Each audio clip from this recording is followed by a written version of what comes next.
Hey yo, Agwan la famille, j'espère que vous allez bien.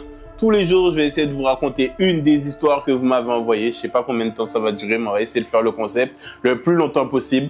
Abonnez-vous, c'est super important, que ce soit sur YouTube, que ce soit sur Insta. Commentez, envoyez-moi vos histoires et on va essayer de balancer le plus de vidéos possible.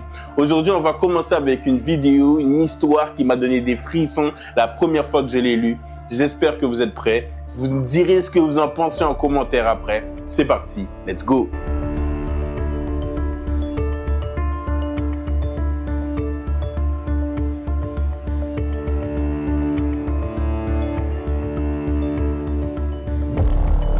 Sonia nous raconte son histoire. Bonjour, moi c'est Sonia. Je te suis depuis un moment sur Instagram et sur YouTube. J'apprécie les vidéos que tu fais. Merci beaucoup. Je te raconte mon histoire. Change mon prénom et aussi l'endroit. Ça a été fait. À l'époque, j'habitais en Guadeloupe, à Sainte-Rose plus précisément. J'avais 16 ans. Je vivais ma vie en mode chill, école, sortie, comme tout le monde à cet âge, j'imagine. J'avais mon petit copain de l'époque qui lui aussi avait 16 ans. Tout était cool. On habitait le même quartier. Un jour, à 18h, ma maman me demande d'aller à Carrefour Market dans le bourg. C'était à 20 minutes à pied de la maison. Alors j'appelle mon copain pour qu'il puisse m'accompagner pendant le trajet. Il me rejoint près de chez moi. On fait le trajet aller-retour ensemble. Par contre, à mi-chemin, au retour de chez moi, il me laisse finir la route seul car lui aussi avait des choses à faire. Quand il me laisse, je fais quelques mètres, puis j'entends quelqu'un m'appeler avec la voix de mon copain de l'époque. « Sonia, attends-moi !» Quand je me retourne, je vois personne. Alors je me dépêche. Quand je rentre, je lui envoie un message et je lui demande pourquoi il m'avait appelé. Il me répond que ce n'était pas lui. J'ai pas fait plus d'histoire que ça, j'ai pas fait plus attention que ça, mais c'est ce soir-là que tout a commencé. Je vais me coucher, mais je sais pas, l'atmosphère dans ma chambre était bizarre, mais je m'endors quand même. Le lendemain, je me réveille avec des marques de griffures sur les bras. J'appelle ma maman. Elle essaye de me rassurer, mais ça se voyait qu'elle-même, elle avait peur. Elle me soigne. Je vais me préparer pour l'école. Je suis assise face à la télé qui est éteinte et dans la télé, je vois une silhouette qui sort de ma chambre et se dirige vers moi. Je me retourne et là, toujours rien. Bref, je fais pas plus attention que ça. Je vais à l'école. Mais je ne suis pas comme d'habitude. Je suis beaucoup plus calme que d'habitude, comme si on m'avait pris toute mon énergie. Je me sens épié toute la journée. Quand je rentre chez moi, j'ouvre la porte.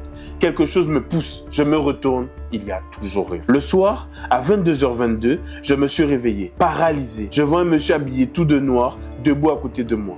Il me regarde, il bouge pas. Je sens quelque chose se mettre au-dessus de moi. J'avais tellement peur que je me suis évanoui. Le lendemain matin, je me suis réveillé, le corps rempli de bleu et de griffures. Mais je n'ai rien dit à ma mère.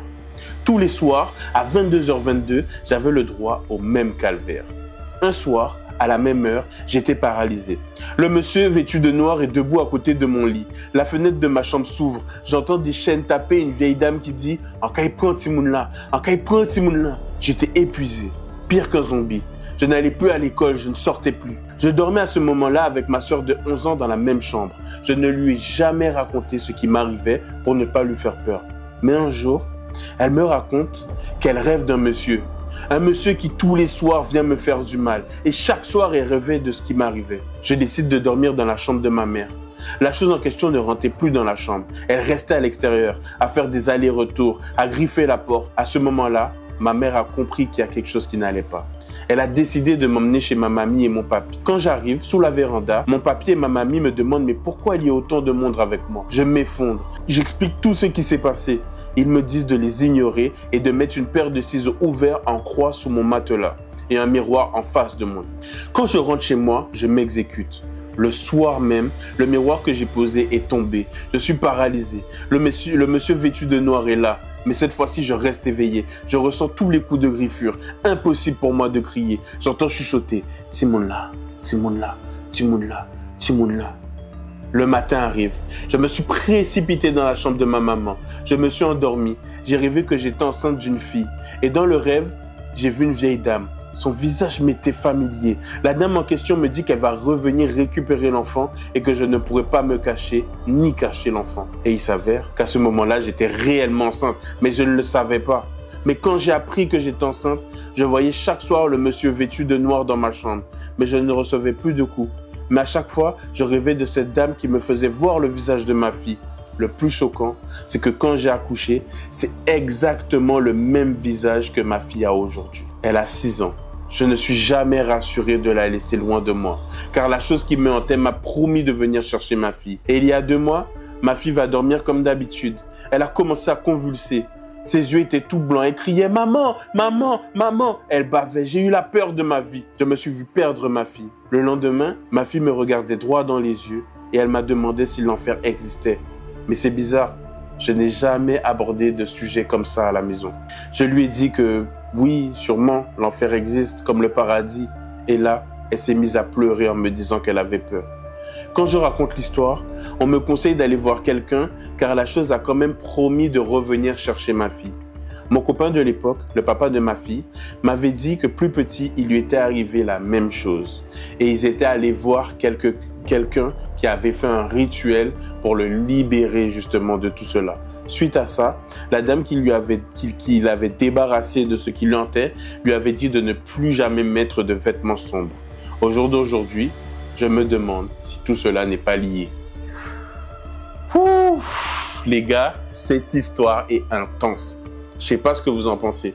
En tout cas, quelque chose qui est revenu dans beaucoup d'histoires que moi on m'a raconté, c'est que quand tu fais du mal ou quand tu fais un pacte avec le mal, il y a des choses à redonner. Ça veut dire que si le garçon, le copain de la fille a eu ça, puis l'enfant, son propre enfant a ça, c'est que peut-être dans la famille du copain, il s'était peut-être passé quelque chose, peut-être qu'il y avait eu un pacte qui n'avait pas été respecté ou tout ça. En tout cas, pour ceux qui... bien sûr, ces vidéos sont faites en général pour les gens qui y croient ou qui aiment ça. En tout cas, il y a des gens qui existent, qui sont présents, qui peuvent te permettre de te débarrasser de toutes ces choses qui peuvent te suivre, qui peuvent te nuire, qu'on peut envoyer sur toi. Parce que comme on le sait, bien sûr, on vit pas dans le monde des bisounours. Il y a forcément des gens qui sont là et qui te veulent du mal. En tout cas, j'envoie une grosse force à Sonia. Je sais qu'elle ne s'appelle pas Sonia, mais j'envoie une grosse force à Sonia. Envoyez tous une force à Sonia en commentaire. Si vous êtes arrivé jusque-là dans la vidéo, mettez en commentaire l'enfant. Je saurai que vous avez terminé la vidéo. Envoyez-moi vos histoires, que ce soit sur aima-fais-moi-peur@gmail.com ou tout simplement sur Instagram aima.qdl.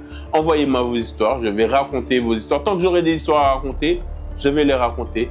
Abonnez-vous, partagez. On se retrouve très bientôt, dès demain pour une nouvelle vidéo. Que du love.